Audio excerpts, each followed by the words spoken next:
write your text out and right click on it and click create outlines, and then right click again and click ungroup. With smart guides enabled, create a rectangle around it so it's perfectly at the edges, and then click on it and click object path split into grid. And then once you've got that, I've set mine to 5 and click OK. Then highlight everything.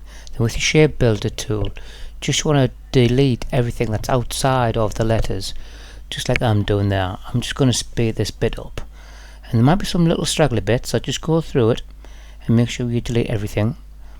And then what you want to do is highlight every row individually and group them, but on this demonstration I've only highlighted the top third and the 5th row, but you want to make sure you highlight every row individually and group them together, and that will come evident later on. So click your top row and your 3rd and your 5th, and then click Effect, 3D, Rotate, and then from the drop down box you want to click Isometric Top and click OK.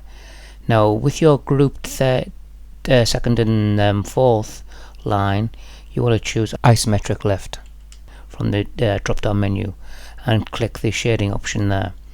And then what you can do is just line the different lines up so they match. Take your time, make sure the pixel perfect. You can zoom in, make sure you get them absolutely bang on. Then all I do is I've just expanded the appearance, and there you go. Like and follow for more.